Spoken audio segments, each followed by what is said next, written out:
यूनान देवमालाई लोक कहानियों की वो सरजमीन जहाँ किस्म किस्म के देवी देवताओं और अजीबोगरीब मखलूक़ात के अफसाने मशहूर हुए।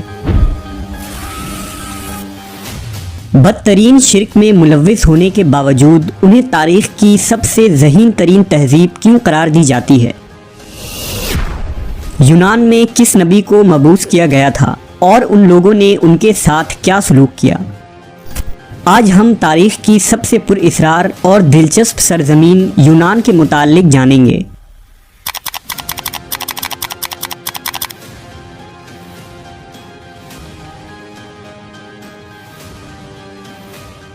यूनान 2000 साल कबल मसीह से 150 कबल मसीह तक वजूद रखने वाला एक कदीम तहज़ीब है जो जनूब मशरक़ी यूरोप, जज़ीरा रूम, बल्गारिया और मौजूदा तुर्की के इलाक़ों तक फैला था।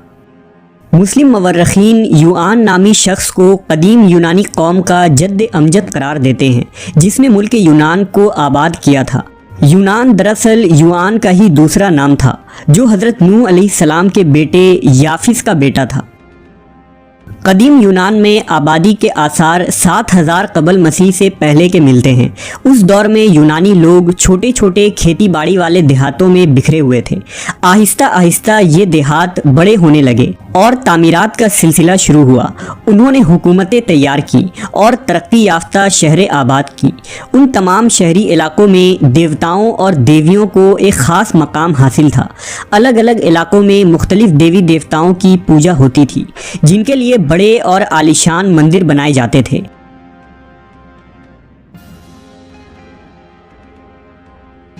कुछ लोग खुद को देवताओं की नस्ल से करार देते थे और शहर के हाकिम बन जाते थे। उन तमाम शहरों में सबसे तरक्की याफ्ता शहर स्पार्टा और एथेंस था जो कदीम यूनान का मरकज़ माना जाता है।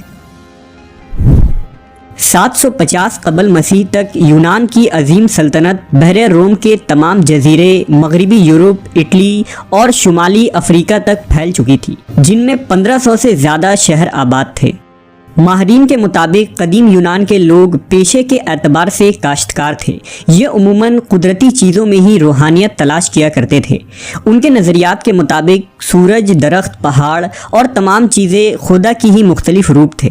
उनके मुताबिक ये कुदरती चीज़ें इंसानों का रूप इख्तियार करके इंसानों के बीच ज़िंदगी गुजार सकते थे। लिहाजा इस नज़रिए की बुनियाद पर कदीम यूनान में इंसान नुमा देवताओं का तस्वुर सामने आया। कदीम यूनान के शायरों ने अपनी शायरी के ज़रिया उन देवताओं की मुख्तलिफ कहानियाँ और खुसूसियात पेश की। उन देवमालाई और लोक कहानियों को ग्रीक माइथोलॉजी यानी यूनानी असातीर कहा जाता है। इस माइथोलॉजी में तारीख़ को 3 हिस्सों में बांटा गया है। पहला हिस्सा असर खुदावंदी, दूसरा हिस्सा असर बशर और तीसरा हिस्सा असर सुरमा कहलाता है। असर खुदावंदी इस कायनात की तख्लीक और देवी देवताओं के जन्म और उनकी ज़िंदगी के मुताल्लिक बताती है। इस असर में ये भी बताया जाता है कि किस तरह देवताओं ने इंसानों को जन्म दिया और किस तरह देवताओं के 3 बड़ी नस्ल से इंसानों की पैदाइश हुई।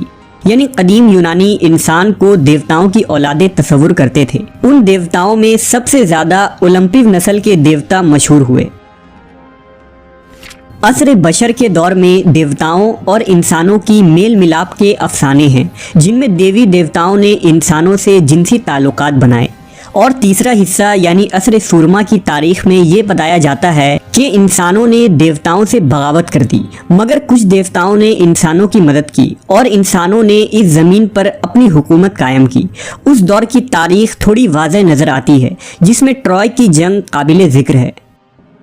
ग्रीक माइथोलॉजी के मुताबिक एक लंबे अरसे तक टाइटन्स देवताओं ने इस ज़मीन पर हुकूमत की जिनमें बड़े बड़े सुरमा पैदा हुए और फिर एक वक्त ऐसा आया कि टाइटन्स की जगह ओलंपिव देवताओं ने ले ली जिनमें पोजाइडन और ज़्यूस ताकतवर तरीन देवता पैदा हुए जिन्होंने टाइटन्स देवता से जंग की।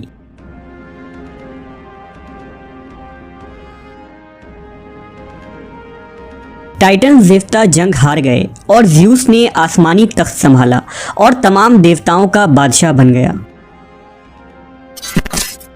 ओलंपिस खानदान के देवताओं में हीरा, एफ्रोडाइट, पोसाइडन, एथेना और अपोलो मशहूर देवता हैं।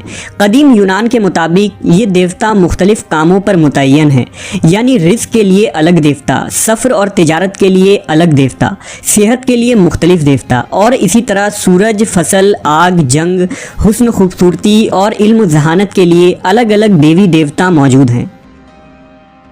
कदीम यूनान के असातीरों में देवी देवताओं के अलावा मुख्तलिफ अक़साम के शयातीन और इंसान नुमा जानवरों की कहानियाँ भी मशहूर हैं, जिनमें परों वाला घोड़ा पेगासस, शेर औरत एथनिक्स, एक आँख वाला देव यानी साइक्लोप्स, सांप नुमा औरत मेड्यूज़ा, परिंदा नुमा औरत हार्बीज और मुख्तलिफ किस्म के ड्रैगन्स शामिल हैं। इसमें कोई शक नहीं कि कदीम यूनानी असातीर के देवी देवता और माफूकुल फितरी कहानियाँ महज खुराफात और इंसानों का खुद साख्ता अकीदा है, जिनका हकीकत से दूर दूर तक कोई वास्ता नहीं। इन असातीर से ये वाज़ह होता है कि ज़माने कदीम से ही यूनानी कौम बदतरीन शिर्क में मुलव्वस थे, और यही शिर्क और बुत परस्ती उनकी तहजीब और विरासत थी। अलबत्ता उन असातीर के मुताले से ये इल्म होता है कि यूनानियों का मजहबी जहन कैसा था, नेज़ वो किस तर्ज फ़िक्र की ज़िंदगी गुजारा करते थे। कदीम यूनानी और आर्या कौमों ने जब तारीख़ में मशरिक़ की तरफ हमला किया और यहाँ आकर आबाद हुए, तो ईरान और बर्रे सग़ीर की कौमें भी उनसे मुतासिर हुईं। यही वजह है कि हिंदुस्तान के वैदिक तहज़ीब और देवी देवताओं की लोक कहानियाँ बहुत हद तक उन यूनानी असातीर से मिलते जुलते नज़र आते हैं। यूनानियों ने अपनी फ़ौजी महारत की बुनियाद पर न सिर्फ पूरी दुनिया पर एक लंबे अरसे तक हुकूमत की थी, बल्कि इंसानियत को अरस्तू और अफलातून जैसे फ़लसफ़ी से भी नवाजा है।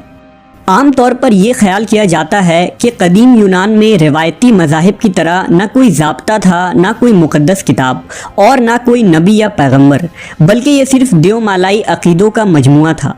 लेकिन कुछ मुफक्करीन और मुताख़रीन इस बात से इनकार करते हैं और कदीम यूनान के कुछ मशहूर शख्सियात को नबी करार देते हैं, जिनमें सुकरात सर फहरिस्त है। सुकरात को कदीम यूनान का एक अजीम फ़लसफ़ी करार दिया जाता है, जिसने सियासत, तर्ज हुकूमत और बुत परस्ती के ख़िलाफ़ बगावत की थी और यूनान के लोगों को हाकिम के ख़िलाफ़ उठ खड़े होने का दर्स दिया था। सुकरात निहायत ही आला इखलाक का मालिक था, बुलंद किरदार, हक परस्त और मुफक्किर उस्ताद था। सुकरात ने उम्र के आखिरी हिस्से में यूनान के तमाम देवताओं का इनकार कर दिया था, जिसके पादास में जमहूरिया एथेंस की अदालत में 391 कबल मसीह में उसे खुदकशी की मौत की सज़ा सुनाई गई, और इस तरह सुकरात ने जहर का प्याला पीकर अपने नज़रियात पर जान दे दी। सुकरात का फ़लसफ़ा तौहीद के बेहद करीब नज़र आता है। सुकरात के मुतालिक तारीख़ ये कहती है कि वो कहा करता था कि मुझ पर फरिश्ते उतरते हैं और मुझसे बातें करते हैं। जब उसकी कत्ल की तारीख़ मुकर्रर हुई थी, तो एक शागिर्द ने सुकरात से कहा कि उसे यहाँ से भाग जाना चाहिए।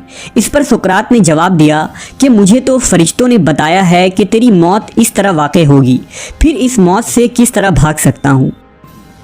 अफलातून के बकौल सुकरात खुद लिखता है कि मुझे इंसानियत की रहनुमाई के लिए बाज़ बातें वही की जाती है और मेरे सामने बाज़ अशिया ज़ाहिर होती हैं।